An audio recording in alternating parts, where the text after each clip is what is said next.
Hi, I'm Magpie. Welcome to A Guide's Guide.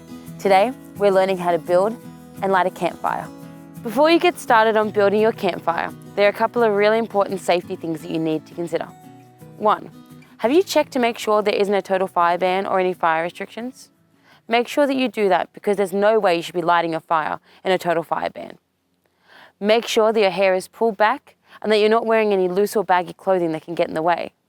Make sure there is a metal bucket of water present in case there are any burns or any incidents that occur that you need water for. Make sure that your area is clear of anything that may catch a light, and make sure that where you're going to put your wood pile is away from your campfire. Girls, make sure that there is an adult present or supervising when you go to light a campfire. It's really important that you stay safe as well.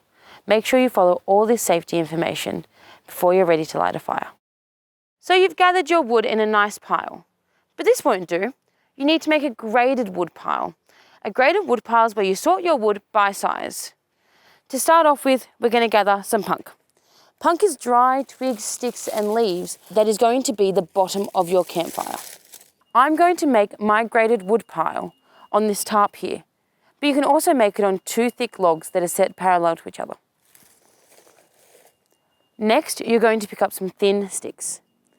These sticks should be thinner than your pointer finger. If you've got some longer sticks, you can break them so that they're shorter than your forearm. The next size is going to be stuff about the size of your thumb, maybe a little bit more. They're going to form the next layer of our campfire. Next, you're going to gather pieces that are about the size of your wrist, maybe forearm.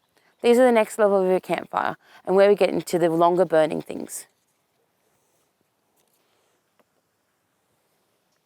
The last size of wood that you're going to use are these or bigger. They're bigger than your forearm and they can go anywhere up to giant logs. It depends on how long you want your campfire to burn for. You're unlikely to be able to find these just scrounging around in the bush.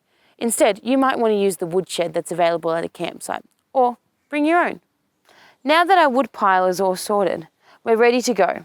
Make sure that if you're collecting your wood earlier in the day, that you fold your tarp over to make sure it stays dry. With that, let's go over to the campfire. It's time to start building our campfire now. Make sure you've got everything that you're going to need, including matches and your fire starters. If you missed our last video on how to make these, make sure to go back and check it out. First step, you're going to place your fire starters near the middle of where you're going to do your campfire. Next, take your punk. Make sure your punk is nice and dry. You're going to put it on top, but so then you can still get a match under there to light it. Next, take your thinnest sticks, and you're going to make them into a teepee, hence, teepee fire. Prop them up as best you can. This will make sure that lots of air gets underneath your punk. Next, you're going to take your bits of wood that are about the size of your thumb, and you're also going to put them on top like a teepee. Make sure that you can get the air flowing from underneath up. Fires burn upwards, and you want plenty of air under there to help it. Next, you're going to light your fire. Did you know that it used to be a proficiency challenge for girls to earn badges if they could light a fire using only 2 matches? Set yourself the challenge of only lighting your fire with 2 matches. You're going to get down low and strike a match really close to your fire starters and your punk.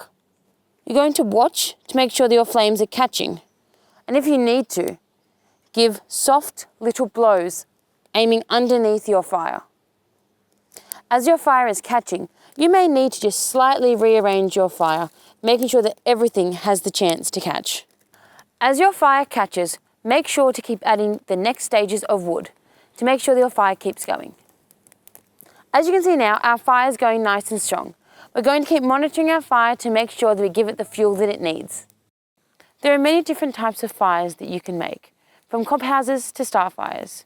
Stay tuned in future videos where we explore all of these. Hope you stay cozy and warm around your campfire. I'm Magpie. Happy guiding!